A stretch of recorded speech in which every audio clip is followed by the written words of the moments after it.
Hi friends, welcome to my channel. நாம இந்த வீடியோல எதை பத்தி பார்க்க போறோம்னா டெய்லி நம்ம லைஃப்ல அதிகமா யூஸ் பண்ற சென்டென்ஸை வந்து மேக் பண்ணி பேசுறது எப்படின்னு தான் நாம இந்த வீடியோல பார்க்க போறோம். ஓகே ஃப்ரெண்ட்ஸ், வீடியோக்குள்ள போறதுக்கு முன்னாடி நம்ம சேனலை ஃபர்ஸ்ட் டைம் பாக்குறீங்கன்னா சப்ஸ்கிரைப் பண்ணுங்க. இந்த வீடியோ உங்களுக்கு பிடிச்சிருந்தா லைக் பண்ணுங்க. ஓகே, இந்த வீடியோக்குள்ள போகலாம். ஓகே, இல்ல ஃபர்ஸ்ட் ஒன் பாருங்க. உங்களுடைய போன் வந்து அடிச்சிட்டு இருக்கு. நம்ம சொல்லுவோம்ல, உங்களுடைய போன் வந்து ரிங் ஆயிட்டு இருக்கு இல்ல அடிச்சிட்டு இருக்கு அப்படின்னு சொல்லுவோமா? அது எப்படி சொல்றது பாருங்க. உங்களுடைய போன் இல்ல உன்னுடைய போன் அப்படின்னு சொல்லுங்க. அப்போ அது எப்படி சொல்றது? Your phone. யுவர் போன் இததான் நம்ம சப்ஜெக்டா எடுப்போம். சப்ஜெக்ட்னா என்னது? யார் ஒரு வேலையை செய்யறாங்களோ அவங்கதான் சப்ஜெக்ட். இல்ல நம்ம யார பத்தி பேசுறோமோ அவங்களும் சப்ஜெக்ட். ஓகே, இப்போ இதுல யார பத்தி பேசுறோம்? போனை பத்தி பேசுறோம். உங்களுடைய போன் தான் அடிச்சிட்டு இருக்கு. அப்போ இதுல எது சப்ஜெக்ட்? போன். யுவர் போன் அப்படின்னு சொல்றதுதான் நம்ம சப்ஜெக்டா எடுப்போம். அந்த போன் நவுன். அந்த நவுன் தான் என்னது? சப்ஜெக்டா நம்ம எடுக்க போறோம். ஓகே, அப்போ உங்களுடைய போன் அடிச்சிட்டு இருக்கு அப்படின்னு சொல்லும் போது யுவர் போன் இததான் நம்ம சப்ஜெக்டா எடுப்போம். இந்த நவுன் போன் தான் என்னது? நவுன். அதுதான் சப்ஜெக்ட். அடுத்து என்ன எழுதணும்? இப்ப பாருங்க, உங்களுடைய போன் அடிச்சிட்டு இருக்கு, ரிங் ஆயிட்டே இருக்கு. அது வந்து கண்டினியூஸா நடந்துட்டே இருக்கு. ஓகே, ரிங் ஆயிட்டே இருக்கு, அடிச்சிட்டு இருக்கு அப்படின்னு சொல்றோம். அப்போ அது கண்டினியூஸா அந்த செயல் நடக்கிறதுனால இது நம்ம பிரசன்ட் கண்டினியூஸ் டென்ஸ்ல எழுத போறோம். பிரசன்ட் கண்டினியூஸ் டென்ஸ்ல எப்படி? யுவர் போன் முதல்ல சப்ஜெக்ட் இருக்கணும். அடுத்து பிரசன்ட் கண்டினியூஸ் டென்ஸ் படி அடுத்து பி வெர்ப் இருக்கணும். அந்த பிரசன்ட் கண்டினியூஸ் டென்ஸ்க்கு பி வெர்ப் என்னலாம் வரும்? am, is, are. இந்த மூணுல ஒண்ணுதான் வரும். இப்ப பாருங்க, இதுல போன் ஒரே ஒரு போனை பத்தி மட்டும் தான் பேசுறோம். அப்போ ஒரு சிங்குலர் நவுனை பத்தி பேசும்போது இங்க என்ன வரணும்? இஸ் வரும். ஒன்னே ஒன்ன நம்ம மென்ஷன் பண்ணி பேசும்போது இஸ் வரணும். அடுத்து என்ன வரணும்? வெர்ப். இல்ல வெர்ப் எது? இந்த போன் வந்து அடிச்சுட்டே இருக்கு, ரிங் ஆயிட்டே இருக்கு. அப்போ அதுக்கு கூட ஐஎன்ஜி சேர்ப்போம். அப்போ ringing. Okay, your phone is ringing அப்படின்னா உங்களுடைய போன் வந்து அடிச்சிட்டு இருக்கு அப்படின்னா. அடுத்து நெக்ஸ்ட் ஒன் பாருங்க. நான் பெஞ்சில உட்கார்ந்து கொண்டிருக்கிறேன். நம்ம சொல்லுவோம்ல, நான் வந்து பெஞ்சில உட்கார்ந்துட்டு இருக்கேன் அப்படின்னு சொல்லுமா? அந்த நான் பெஞ்சில உட்கார்ந்துட்டு இருக்க, அந்த உட்கார்ந்து கொண்டிருக்கிறேன் அப்படின்னு சொல்லுவோம்ல, அத உட்கார்ந்துட்டு இருக்க. ஓகே, உட்கார்ந்துட்டு இருக்க அப்படின்னு சொல்லும் போது அது வந்து என்னது? உட்கார்ந்து கொண்டிருக்கிறேன், உட்கார்ந்துட்டு இருக்க எல்லாமே அது கண்டினியூஸா பிரசன்ட்ல கண்டினியூஸா நடந்துட்டே இருக்கு. அப்ப அது பிரசன்ட் கண்டினியூஸ் டென்ஸ். ஓகே, அந்த பிரசன்ட்ல கண்டினியூஸா நடந்துட்டே இருக்குன்னா அது present continuous tense. Present continuous tense படி நம்ம எப்படி எழுதணும்? ஃபர்ஸ்ட் சப்ஜெக்ட் நான், நான்னா ஐ. அடுத்து என்ன எழுதணும்? பி வெர்ப் எழுதணும். இல்ல பி வெர்ப் எது? am, is, are. இந்த மூணு தான் பிரசன்ட்க்கு யூஸ் பண்ணுவோம். அப்போ இல்ல வந்து என்ன வரும்? am வரும். பிரசன்ட்ல ஐ வந்துச்சு அப்படினாலே இங்க என்னது? பி வெர்ப் வரணும். am தான் வரும். ஓகே, அடுத்து என்னது? வெர்ப். இல்ல வெர்ப் எது? நான் பெஞ்சில உட்கார்ந்து கொண்டிருக்கிறேன். என்ன செயல் நடக்கு? உட்கார்ந்துட்டு இருக்கக்கூடிய செயல் தான் நடக்கு. அப்போ உட்கார்றதுக்கு இங்கிலீஷ்ல என்னது? சிட். அது என்னது? பிரசன்ட் கண்டினியூஸ் படி வெர்ப் கூட என்ன சேர்ப்போம்? ஐஎன்ஜி சேர்ப்போம். அப்போ சிட்டிங். I am sitting. நான் உட்கார்ந்து கொண்டிருக்கிறேன். எதுல? பெஞ்சில. அப்போ on the bench. இல்ல on எதுக்கு யூஸ் பண்றோம்? preposition on யூஸ் பண்றோம். இந்த மேற்பரப்பு, இந்த சர்ஃபேஸ் இருக்குல்ல, அந்த மேற்பரப்பு பிளாட்டா இருக்கு. அந்த பிளாட்டா இருக்கிறதுக்கு மேல நம்ம ஏதோ ஒண்ணு டச் ஆகி இருக்கு அப்படின்னா அதை சொல்லும் போது on யூஸ் பண்ணுவோம். இப்போ பெஞ்ச்னா அது என்னது? பிளாட்டா இருக்கும் தானே? அந்த பிளாட்டா இருக்கிறதுக்கு மேலதான் நம்ம டச் ஆகி இருக்கும். அந்த பெஞ்சை டச் ஆகி தானே இருப்போம். அப்போ அந்த பிளாட்டா இருக்கிறதுக்கு மேல ஒன் டச் ஆகி இருக்கு அப்படின்னா அதை சொல்றதுக்கு முன்னாடி நம்ம ஆன் யூஸ் பண்ணுவோம். ஓகே, அப்போ ப்ரிபோசிஷன் இதுல ஆன் தான் வரும். ஆன் த பெஞ்ச் இல்லைன்னா ஆன் எ பெஞ்ச். ஆர்டிகல்ஸ் எது வேணாலும் யூஸ் பண்ணலாம். யூஸ் பண்ணலாம், யூஸ் பண்ணலாம். ஏன்னா பெஞ்ச் ஒன்னே ஒண்ணுதான் நம்ம மென்ஷன் பண்றோம். ஓகே, அப்போ I am sitting on the bench அப்படின்னா நான் பெஞ்சில உட்கார்ந்து கொண்டிருக்கிறேன் இல்ல உட்கார்ந்துட்டு இருக்க அப்படின்னு சொல்றது. பாருங்க, நான் வந்த உடனே நான் உனக்கு கால் பண்ணுவேன். நம்ம சொல்லுவோம்ல, நான் வந்ததும் நான் உனக்கு கால் பண்றேன் அப்படின்னு சொல்லுமா? அது எப்படி சொல்றது பாருங்க. இல்ல ரெண்டு ஆக்ஷன், அதாவது ரெண்டு நிகழ்வு நடக்கு. நான் வந்த உடனே அது ஒரு நிகழ்வு, இன்னொரு நிகழ்வு என்ன, நான் உனக்கு கால் பண்ணுவேன் அப்படின்னு இன்னொரு நிகழ்வு இருக்கு. இதுல எதை வேணாலும் ஃபர்ஸ்ட் எழுதிக்கலாம்.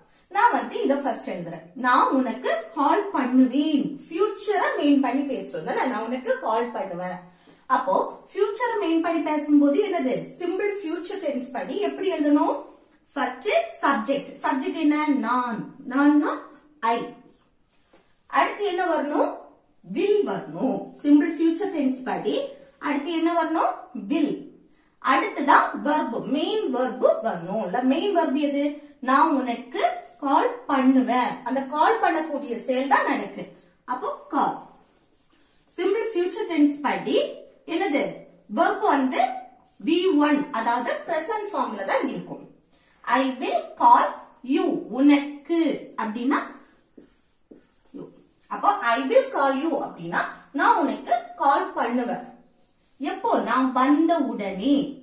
இப்படி அந்த வந்த உடனே ரெண்டையும் இணைக்கக்கூடிய இணைப்பு சொல் என்னது, உடன். அந்த உடனே அப்படின்னு சொல்றது. இப்படி ஒரு ஆக்ஷன் வந்து நடந்து நடந்ததும் இன்னொரு ஆக்ஷன் நம்ம பண்ணுவோம்ல, அப்போ அந்த உடனே அதுக்கு as soon as போடணும். as soon as. புரியுதா? ஒரு ஆக்ஷன் நான் வந்த உடனே ஒரு ஆக்ஷன் நடந்தாச்சு, அது தொடர்ந்து இன்னொரு ஆக்ஷன் உடனே நடக்க பாருங்க, நான் உனக்கு கால் பண்ணுவேன். அப்போ ஒரு ஆக்ஷன் நடந்ததும் இன்னொரு ஆக்ஷன் நம்ம பண்ணுவோம்ல, அப்போ அந்த உடனே, உடன் அப்படின்னு வர இடத்துல as soon as போடலாம். ஓகே, அதுக்கு உடனே அப்படின்னா என்னது, as soon as. அடுத்த நிகழ்வு அப்படியே எழுதலாம். இது என்ன, நான் வந்த உடனே, அது நான் வந்ததோ, அத வந்து நம்ம வந்து என்னது பிரசன்ட்ல தான் எழுதணும். வந்த அப்படின்னா அது பாஸ்ட் அப்படின்னு நினைக்க கூடாது. ஏன்னா நம்ம இதுல வந்து ஃபியூச்சரை பத்தி பேசுறோம். இந்த ஃபியூச்சரை பத்தி பேசிட்டு இதுல வந்து பாஸ்ட் எழுதக்கூடாது, பிரசன்ட் தான் வரும். அப்போ நான் வந்ததும் அப்படின்னா ஃபர்ஸ்ட் சப்ஜெக்ட் என்ன, நான் ஐ. அடுத்து வாரதுக்கு இங்கிலீஷ்ல என்னது, கம். அல்ல அப்படியே எழுதணும், கம். சரியா? கேம் எழுதக்கூடாது, என்னது பிரசன்ட்ல தான் நம்ம எழுதணும். சோ இல்ல கம் B1 ஃபார்ம்ல தான் இருக்கும். அப்போ I will call you as soon as I come அப்படின்னா நான் வந்த உடனே நான் உனக்கு கால் பண்ணுவேன் அப்படின்னு சொல்றேன். ஓகே, அடுத்து நெக்ஸ்ட் பாருங்க. நான் வீட்டுக்கு போன உடனே நான் விளையாட போனேன். நம்ம சொல்லுவோம்ல, நான் வீட்டுக்கு போன உடனே நான் விளையாட போனேன். ரெண்டுமே என்னது, ரெண்டு நிகழ்வு இருக்குல்ல. நான் வீட்டிற்கு போன உடனே அந்த வீட்டிற்கு போகக்கூடிய செயல், இன்னொன்னு என்னது, நான் விளையாட போனேன், இன்னொரு செயல் நடக்கு. அப்ப ரெண்டுமே என்னது, பாஸ்ட்ல நடந்து முடிஞ்சது. நான் வீட்டிற்கு போன உடனே நான் விளையாட போனேன். ஓகே, அப்ப ரெண்டுமே பாஸ்ட்ல நடந்து முடிஞ்சிருச்சு. அப்ப இதை எப்படி எழுதுறது பாருங்க, ரெண்டு செயல் இருக்கு. இன்னைக்கு எதை வேணாலும் ஃபர்ஸ்ட் எழுதலாம். நான் வந்து இதை எழுதுறேன், நான் விளையாட போனேன். அப்போ சிம்பிள் பாஸ்ட் டென்ஸ் படி எப்படி எழுதுறது, நான் விளையாட போனேன் அப்படின்னா என்னது, நான் ஃபர்ஸ்ட் சப்ஜெக்ட். அடுத்து என்ன எழுதணும், வெர்ப் எழுதணும். வெர்ப் என்ன ஃபார்ம்ல இருக்கணும், V2, அதாவது பாஸ்ட் ஃபார்ம்ல இருக்கணும். இல்ல வெர்ப் எது, விளையாட போனேன். விளையாட அதுவும் ஒரு வெர்ப் தான். ஓகே, விளையாடுறதும் ஒரு வெர்ப் தான். அடுத்து இன்னொன்னு என்னது, போனேன். போகக்கூடிய செயல் தான் நடந்திருக்கு. போறது என்னது, வெர்ப். அப்ப எல்லாம் என்ன எழுதணும், விளையாட எழுதணுமா போனேன் எழுதணுமா, போனேன். இததான் எழுதணும். போனேன்னா கோ. கோட பாஸ்ட் வெண்ட். I went, நான் போனேன். எங்க, விளையாட. இது ஒரு வெர்ப். இத வந்து விளையாட அப்படின்னா பிளே. அத பிளேன் அப்படி எழுதக்கூடாது. ஒரு மெயின் வெர்ப் வந்தாச்சு அப்படின்னா அடுத்த மெயின் வெர்ப் எழுதும் போது இன்ஃபினிட்டிவா எழுதணும். அந்த விளையாட, படிக்க, தூங்க, இந்த உச்சரிப்பு எல்லாமே என்னது, இன்ஃபினிட்டிவ்கானது தானே. அப்போ இத வந்து இன்ஃபினிட்டிவா தான் எழுதணும். இன்ஃபினிட்டிவ் படி எப்படி எழுதணும், டு போட்டு விளையாடுக்கு இங்கிலீஷ்ல என்னது, பிளே. அத அப்படியே எழுதணும். இது வந்து வெர்ப் V1 ஃபார்ம்ல இருக்கும். இது வெர்ப் V2 ஃபார்ம்ல இருக்கும். I went to play அப்படின்னா நான் விளையாட போனேன். எப்போ, நான் வீட்டிற்கு போன உடனே. ஒரு செயல் வந்து நடந்ததும் இன்னொரு செயல் வந்து நம்ம பண்றோம். அப்ப அந்த உடனே, உடன் அப்படின்னா அந்த இணைப்பு சொல் என்ன வரும்? as soon as. as soon as. Okay, as soon as. அடுத்து என்ன? நாம் வீட்டிற்கு போனதும். அது என்னது? பாஸ்ட் ஃபார்ம்ல இருக்கு. அது எப்படி எழுதுறது? ஃபர்ஸ்ட் சப்ஜெக்ட் நான், நான்னா ஐ. அடுத்து என்ன எழுதணும்? வெர்ப் எழுதணும். வீட்டிற்கு போகக்கூடிய செயல் தானே நடக்கு. அப்ப போறதுக்கு இங்கிலீஷ்ல கோ. இது என்ன ஃபார்ம்ல இருக்கு? பாஸ்ட் ஃபார்ம்ல இருக்கு. ஏன்னா இதுவும் பாஸ்ட் ஃபார்ம்ல இருக்கு. இது வந்து என்னது? இதுவும் பாஸ்ட்ல தான் இருக்கணும். ஓகே, அப்ப என்ன? went. அடுத்து எங்க? வீட்டிற்கு. வீட்டிற்குனா ஹோம். அந்த வீட்டிற்கு இருக்கு அப்படின்னா டு ஹோம் அப்படின்னு எழுதக்கூடாது. இது நிறைய வீடியோஸ்ல நான் சொல்லி தந்திருக்கேன். அந்த ஹோமுக்கு முன்னாடி நம்ம டு யூஸ் பண்ண கூடாது. Okay, I went to play as soon as I went home அப்படின்னா நான் வீட்டிற்கு போன உடனே நான் விளையாட போனேன். ஓகே, நெக்ஸ்ட் ஒன் பாருங்க. உனக்கு இன்னும் இருமல் இருக்கிறதா? இருமல் இருக்கிறதா? ஓகே, அப்போ உனக்கு இன்னும் இருமல் இருக்குதா அப்படின்னு கேட்போமா? அது எப்படி கேக்குறது? இப்ப பாருங்க, இந்த சுவை இல்லாததை பற்றி கேட்கும் போது உனக்கு இருமல் இருக்கா, காய்ச்சல் இருக்கா, தலைவலி இருக்கா, இப்படி எல்லாம் நம்ம கேட்போம்ல. இல்ல பெயின் இருக்கா, வலி இருக்கா, அப்படி எல்லாம் நம்ம கேட்போம்ல. இப்படி உடம்பு சரியில்லாததை மென்ஷன் பண்ணி கேட்கும் போது அது வந்து இந்த சிம்பிள் பிரசன்ட் டென்ஸ்ல நம்ம கொஸ்டின் கேட்போம்ல, டூ, டஸ், இதை யூஸ் பண்ணி தான் நம்ம கொஸ்டின் கேட்போம். அதே போல என்னது? have யூஸ் பண்ணுவோம். ஓகே, இந்த சுவை இல்லாததை பற்றி பேசும்போது இருமல் இருக்கிறதா, ஏதோ ஒண்ணு இருக்குதா அப்படின்னு நம்ம கேட்போம்ல. இருமல் இருக்குதா, இல்ல தலைவலி இருக்குதா, இப்படி நம்ம கேட்கும் போது அங்க have இல்லனா has யூஸ் பண்ணுவோம். அதே போல கொஸ்டினா கேட்கும் போது கூடவே என்ன யூஸ் பண்ணுவோம்? do இல்லனா does யூஸ் பண்ணுவோம். அது வந்து பிரசன்ட்ல கேட்கும் போது. பாஸ்ட்னா did யூஸ் பண்ணுவோம். இது வந்து பிரசன்ட்ல கேக்குறோம். இருமல் இருக்கிறதா, இருமல் இருந்ததா அப்படின்னா அது பாஸ்ட். அப்ப did யூஸ் பண்ணணும். இருக்கிறதானா பிரசன்ட். அப்ப நம்ம என்ன யூஸ் பண்ணணும்? do இல்லனா does. அது சப்ஜெக்ட பொறுத்து. அது எப்படி பாருங்க. உனக்கு இன்னும் இருமல் இருக்கிறதா அந்த கொஸ்டினா கேக்குறோம்ல. அப்ப நம்ம என்ன யூஸ் பண்ணணும்? ஃபர்ஸ்ட் do இல்லனா does யூஸ் பண்ணணும். இங்க பாருங்க, சப்ஜெக்ட பொறுத்து. சப்ஜெக்ட் உனக்கு, உனக்குன்னா you வந்திருக்கு. you வந்தாலே இங்க do யூஸ் பண்ணி தான் நம்ம கொஸ்டின் கேட்கணும். Okay, do you. அடுத்து என்ன வரணும்? இங்க உனக்கு இன்னும் இருமல் இருக்கிறதா, ஏதோ ஒண்ணு இருக்குதா அப்படின்னு கேக்குறோம்ல. இந்த ஃபீவரா இருந்தாலும் சரி, இல்ல இந்த ஹெட்ஏக் தலைவலியா இருந்தாலும் சரி, இல்ல சளி கோல்டா இருந்தாலும் சரி, இப்படி சுகம் இல்லாததை பற்றி நம்ம கேட்கும் போது, உடம்பு சரியில்லாத பற்றி கேட்கும் போது நம்ம have இல்லனா has யூஸ் பண்ணுவோம். இங்க என்ன? சப்ஜெக்ட் you வந்திருக்கு. you வந்தாலே இங்க have தான் யூஸ் பண்ணணும். ஓகே, நல்லா ஞாபகம் வச்சுக்கோங்க, have யூஸ் பண்ணணும். ஆனா அதுக்கு முன்னாடி இன்னொன்னு வரும். உனக்கு இன்னும் இருமல் இருக்குதா, அந்த இன்னும் அப்படிங்கிற வார்த்தை. இன்னும் அப்படின்னா என்னது? இன்னும் ஒரு செயல் நடக்குதா, இன்னும் அது பண்ணணுமா அப்படின்னு கேட்போம்ல. அந்த இன்னும் அப்படின்னா ஸ்டில். நம்ம இன்னும் அவன் சாப்பிட்டுட்டு இருக்கான், இன்னும் அவன் படம் பார்த்துட்டு இருக்கான் அப்படின்னு நம்ம சொல்லுவோம்ல. இன்னும் அவன் படிச்சுட்டு தான் இருக்கான், இன்னும் அவன் போகாம தான் இருக்கான் அப்படின்னு நம்ம சொல்லுவோம்ல. அப்போ அந்த இன்னும் அப்படின்னா ஸ்டில். ஒரு செயல் இன்னும் கண்டினியூஸா நடந்துட்டே இருக்கு அப்படின்னா அதுக்கு ஸ்டில் யூஸ் பண்ணுவோம். அதையே நம்ம கொஸ்டினா கேட்கும் போது இன்னும் இருமல் இருக்குதா, இன்னும் தலைவலி இருக்குதா, இன்னும் பெயின் இருக்குதா, இப்படி நம்ம கேட்போம்ல. அப்போ அந்த இன்னும் அப்படின்னா நம்ம என்ன யூஸ் பண்ணுவோம்? ஸ்டில் யூஸ் பண்ணுவோம்.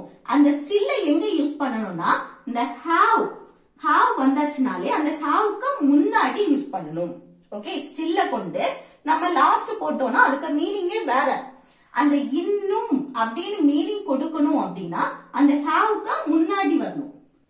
அப்போ முன்னாடினா எப்படி? ஸ்டில் எழுதிட்டு தான் அடுத்து have வரணும். ஓகே, நல்லா ஞாபகம் வச்சுக்கோங்க. ஸ்டில்னு வந்தா அது haveக்கு முன்னாடி தான் எழுதணும். அடுத்து என்ன எழுதணும்? இருமல். அதுக்கு a cough. Okay, a cough. இந்த சுவையில்லாத இப்போ காய்ச்சல், தலைவலி, இருமல், சளி இதை பற்றி எல்லாம் நம்ம சொல்லும் போது அதுக்கு முன்னாடி a சேர்ப்போம். சேர்ப்போம் ஆர்டிகிள் a சேர்ப்போம் a half ஓகே அப்போ do you still have your half அப்படினா உனக்கு இன்னும் இருமல் இருக்குதா அப்படினு அர்த்தம் நெக்ஸ்ட் ஒன் பாருங்க உனக்கு வலி இருக்கிறதா அப்படினு கேப்போம் உனக்கு வலி இருக்கா நம்ம கேப்போம்ல உனக்கு வலிக்குதா வலி இருக்குதா அப்படினு கேப்போமா அப்போ உனக்கு வலி இருக்குதா இத எப்படி கேக்குறது இதோ உடம்பு சரியில்லாததா மென்ஷன் பண்ணி கேக்குறது தான் அப்ப இங்க என்ன யூஸ் பண்ணனும் do லனா does யூஸ் பண்ணி தான் क्वेश्चन கேப்போம் கூடவே என்ன வரணும் have லனா has வரும் அது சப்ஜெக்ட்ட பொறுத்து இங்க உனக்கு அப்படினு தான் வந்திருக்கு சப்ஜெக்ட் என்ன வந்திருக்கு உனக்கு உனக்குனா you வந்திருக்கனால இங்க என்ன யூஸ் பண்ணுவோம் do தான் யூஸ் பண்ணுவோம் do you அடுத்து என்ன வரணும் have வரும் வலி இருக்கிறதா அதுக்கு have ஓகே அடுத்து என்னது வலி வலிக்கு பெயின்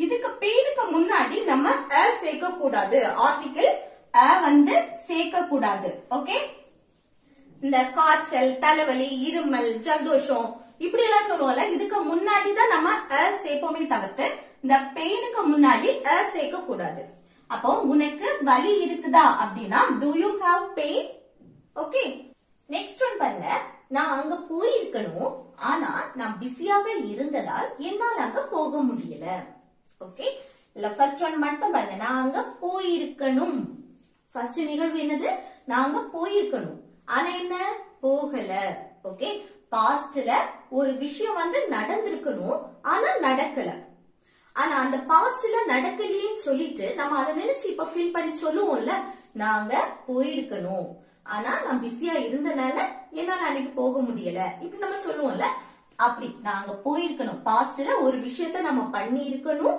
ஆனா நம்மளால பண்ண முடியல அத நினைச்சு நம்ம இப்ப ஃபீல் பண்ணி சொல்லுவோம்ல அப்போ நம்ம என்ன சொல்லணும்னா அந்த போயிருக்கணும் அதுக்கு நம்ம should have யூஸ் பண்ணி பேசுவோம் ஒரு விஷயம் பாஸ்ட்ல நடந்திருக்கணும் ஆனா என்ன நடக்கல அத நினைச்சு இப்ப சொல்லும் போது நம்ம should have யூஸ் பண்ணி பேசுவோம் அத நினைச்சு ஃபீல் பண்ணி சொல்லுவோம்ல அந்த ஃபீல் பண்ணி சொல்லிய நேரம் நம்ம should have யூஸ் பண்ணி பேசுவோம் இது நம்ம சொல்லுவோம்ல நான் அவள்கிட்ட பேசி இருக்கணும் பேசி இருந்தேன்னா சண்டை அப்பவே சால்வ் ஆயிருக்கும் அப்ப நான் பேசாம விட்டது ஏன் தப்பு அப்ப நான் பேசி இருக்கணும் ஓகே நான் பேசி இருக்கணும் ஆனா நான் பேசல பேசி இருந்தா சண்டை அப்பவே சால்வ் ஆயிருந்துச்சு அப்ப அத நினைச்சு நம்ம இப்ப ஃபீல் பண்ணி சொல்லுவோம்ல அப்ப அந்த நேரம் வந்து நம்ம should have யூஸ் பண்ணி பேசணும் அது எப்படி பேசணும் பாருங்க ஃபர்ஸ்ட் இத மட்டும் பாருங்க நாங்க போயிருக்கணும் அத மட்டும் எப்படி எழுதணும் ஃபர்ஸ்ட் வந்து சப்ஜெக்ட் எழுதணும் நான்னா I ஓகே அடுத்து என்ன எழுதணும்னா should have அந்த போயிருக்கணும் நம்ம வந்து ஃபீல் பண்ணி சொல்லுவோம்ல நான் போயிருக்கணும் நான் வந்திருக்கணும் நான் சாப்பிட்டு இருக்கணும் நான் தூங்கி இருக்கணும் ஆனா நான் தூங்கல அப்படின்னு எனக்கு நிறைய வேலை இருந்துச்சு அதனால நான் தூங்கல அடுத்து நான் பேசி இருக்கணும் அப்படி நான் வந்து உண்மையை சொல்லி இருக்கணும் சொல்லாம விட்டது ஏன் தப்பு அப்படின்னு நம்ம அப்படி சொல்லுவோம்ல அந்த பாஸ்ட்ல ஒரு விஷயத்த நம்ம பண்ணி இருக்க மாட்டோம் ஆனா அதை நினைச்சு இப்ப சொல்லும் போது ஓகே அப்போ should have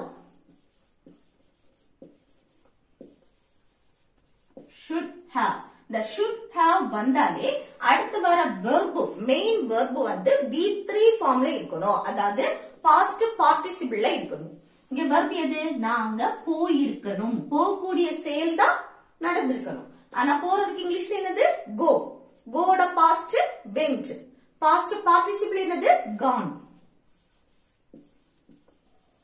ஓகே இது என்னது V3 ஃபார்ம்ல இருக்கணும் verb அப்ப I should have gone நான் போயிருக்கணும் அடுத்து எங்க அங்க there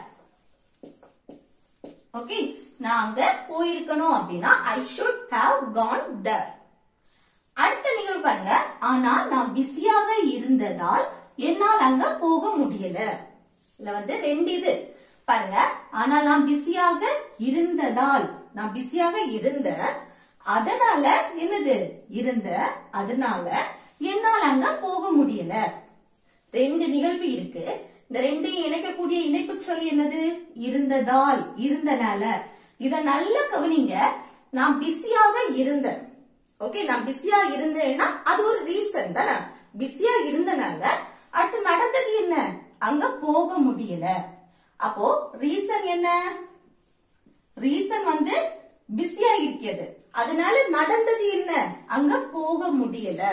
ஓகே, அப்போ ஃபர்ஸ்ட் வந்து நம்ம ரீசனை மென்ஷன் பண்ணி பேசுறோம் அப்படின்னா ரீசன் ஃபர்ஸ்ட், நடந்தது செகண்ட், அப்படி நம்ம மென்ஷன் பண்ணி பேசுறோம் அப்படின்னா அங்க அந்த ரெண்டையும் இணைக்கக்கூடிய இணைப்பு சொல் என்ன வரணும்னா சோ.